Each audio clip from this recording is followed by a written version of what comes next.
हम बहुत नसीब वाले हैं जो हम लोग ये देखो, ये भाव एक दादी के इस युग में, ये भगवान बालाजी है, शास्त्री जी नहीं है। ये जिसने पहचान लिया उनको, वो बालाजी है।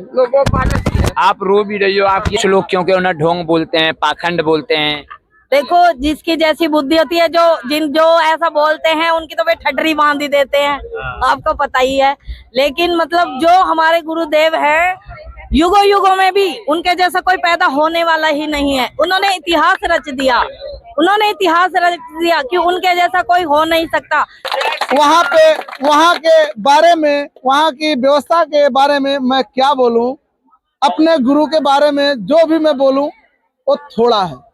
बस इतना ही बोलना चाहूंगा। बागेश्वर धाम सरकार की जय। क्या नाम है आपका? मेरा नाम अरविंद कुमार प्रजापति है। रहने वाला मैं अयोध्या से हूँ। आया हूँ मैं पंजाब लुधियाने से।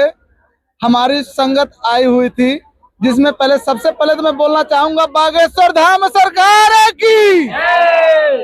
हम लोग वहाँ पे आए हुए 10 तारीख से हैं।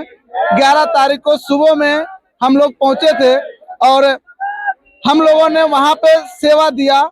हमें ऐसा लग रहा है कि हम मानो तो अपना तन लेके जा रहे हैं, बाकी मन तो अपना बागेश्वर धाम सरकार में ही रह गया। अच्छी बात बोलिए भाई, के लिए ताली बजा दो। और नाम है आपका?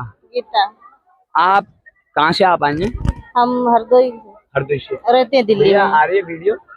दोस्तों, कहीं ना कहीं युवा अपने घरों से बाहर निकल जाते हैं, लेकिन बागेश्वर धाम में नारी शक्ति भी बहुत आती है। तो जरा उनसे भी हम बात करते हैं। क्या आपको किसी ने, घर वालों ने रोका नहीं कि बागेश्वर धाम क्यों जा रही हो, घर का काम वाम छोड़ कर? हम सब लोग जाते तो घर वाले में बहुत अच्छा लगता वहाँ बागेश्वर जाने में। कल का आपने नजारा देखा? हाँ। बिटियों की शादी देखी? हाँ। क्या कहना चाहोगी, कैसे भाव रहे? बहुत बढ़िया लगा सब कुछ। अच्छा। बहन, क्या नाम है आपका? हमारा नाम ममता वर्मा है। हाँ, तो कौन सी क्लास में पढ़ती हो आप या जॉब करती हो? नहीं, मैं ऐसे घर पे रहती हूँ। अच्छा, घर पे रहती हो। बागेश्वर धाम पहली बार आई हो या पिछले? नहीं, मैं कई बार ही आ चुकी हूँ। कई बार आ चुकी है। तो कल के बारे में क्या कहना चाहोगी? कन्या विवाह उन कन्याओं से मिली जिनकी शादी है? हाँ, मैं एक लड़की मिली थी दीदी से। हाँ। उनकी मैंने फोटो भी क्लिक की, बहुत प्यारी थी वो। और वहाँ पे जाके मैं बहुत अच्छा लगा। तो क्या ही बताए अपने गुरुदेव भैया के बारे में, जितना भी वो करते हैं, मतलब उनके बारे हम बोल ही नहीं सकते वो कितना अच्छा करते हैं। इतना तो कोई सोच भी नहीं सकता, इतना तो कोई पैसे वाला भी नहीं सोचता जितना वो सोचते हैं। तो हमारे गुरुदेव भैया बहुत ही अच्छे हैं। और लड़कियों की जो शादी हुई है, हमारी बहनें हमेशा खुश रहें, बहुत अच्छा हुआ वहाँ जाके, बहुत अच्छा। अच्छा, एक सामाजिक सवाल है, ठीक है, या पर्सनली नहीं है। जैसे एक आप मतलब अभी कन्या है, जब अगर आपका विवाह का समय आएगा, क्या आपने सोचा है कि जिस तरह से इन बेटियों की शादी होती है बागेश्वर धाम के मंच से, कभी आपने सोचा कि ऐसा ही विवाह कभी मेरा भी हो बागेश्वर धाम के? हाँ, मेरे मन में तो आता है कि मुझे भी ये सौभाग्य प्राप्त हो कि गुरुदेव भैया का आशीर्वाद मुझे मिले, साधु संतों का आशीर्वाद मुझे मिले। मैं तो चाहती हूँ कि मेरा विवाह वहाँ से हो। आखिर ये मन में सवाल क्यों आता है? जैसे एक तो होता है, कुछ लोग कहते हैं नहीं जी वहाँ उपहार मिलते हैं सबसे ज्यादा, कोई कहता है कि नहीं वहाँ सबसे ज्यादा क्या है कि संतों का आशीर्वाद मिलता है, कोई कहता है नहीं वहाँ हमें मुख्यमंत्री आशीर्वाद देने आते हैं।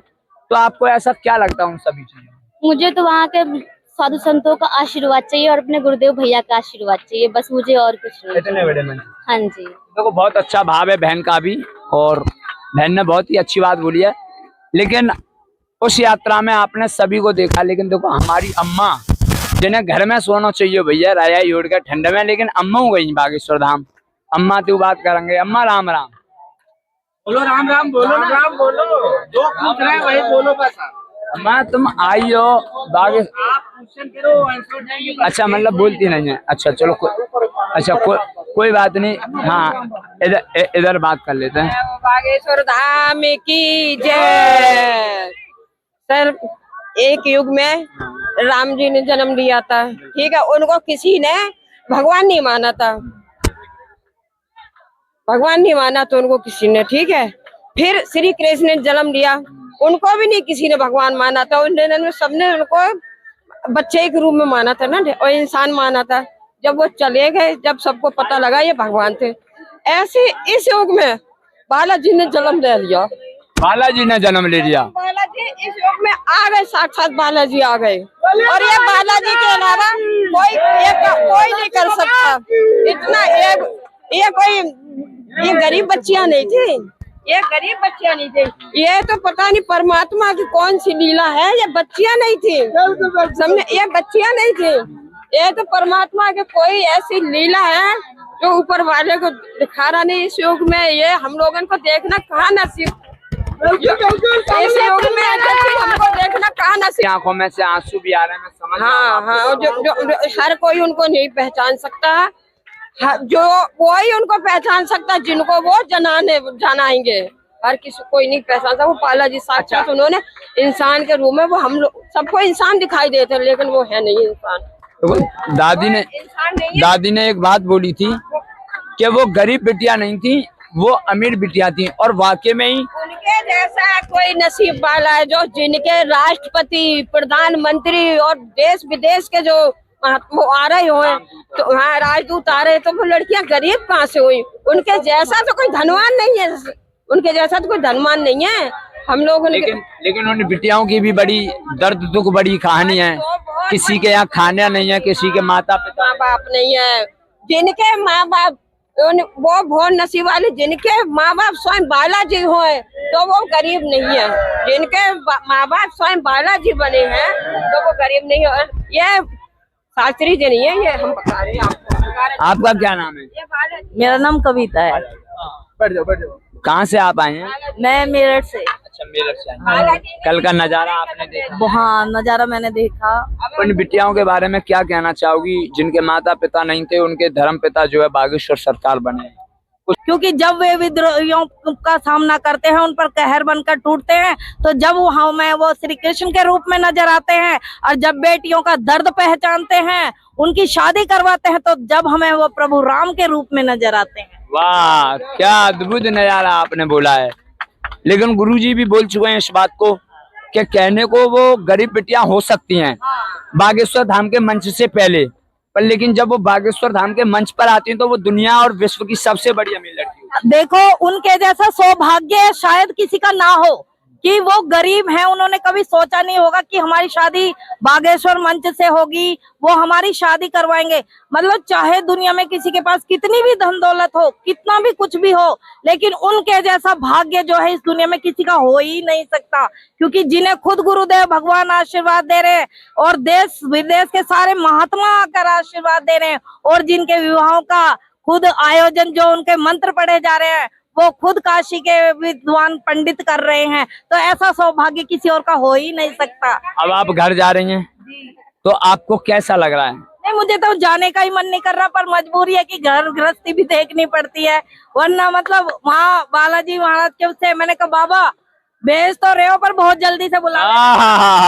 क्या बात है, मतलब इतना प्रेम प्यार बालाजी के। नहीं, उनको मैंने मेरा अपना जीवन नहीं, मेरा पूरा परिवार हर युग में जब जब जन्म लूं उनके चरणों की सेवा करूं, और मुझे मोक्ष नहीं चाहिए, मैं बार बार जन्म लूं और उनके ये दुनिया भी मुझे उन्हीं के नाम से जो है। मुझे भी सौभाग्य प्राप्त हुआ था कि मेरे जो सर हैं उन्होंने बोला कि आपकी जो ड्यूटी है वो बागेश्वर धाम में कवर करने को मिलेगी, तो मैं भी बड़ा सौभाग्य। हाँ, लेकिन ये है कि कभी ना कभी तो जब गुरुदेव की कृपा होगी अपने आप बुलाएंगे, जिसमें जितनी वो होगी। भैया आप भी बागेश्वर धाम से आए? अच्छा, आप नहीं आए, बाकी नाम तो सुना ही होगा आपने। कन्या विवाह उत्सव किए हैं उन्होंने, अच्छा लगा? हाँ, बहुत अच्छा लगा। आपने लाइव देखा होगा नजारा, युवाओं को भी वो जगा रहे हैं, जागृत कर रहे हैं, अच्छा काम कर रहे हैं। हाँ, बिल्कुल। हाँ, और कोई बता? उन्होंने काम किया है, वो काम कोई और उनके सिवा कर ही नहीं सकता है। वो बहुत पूरे देश को क्या लग रहा है, भारत हिंदू राष्ट्र घोषित होगा, इसे कोई रोक ही नहीं सकता। क्या बात है, क्या बात है। और भाई से ही बात कर लेते हैं। भाई से बात कर, ठीक है।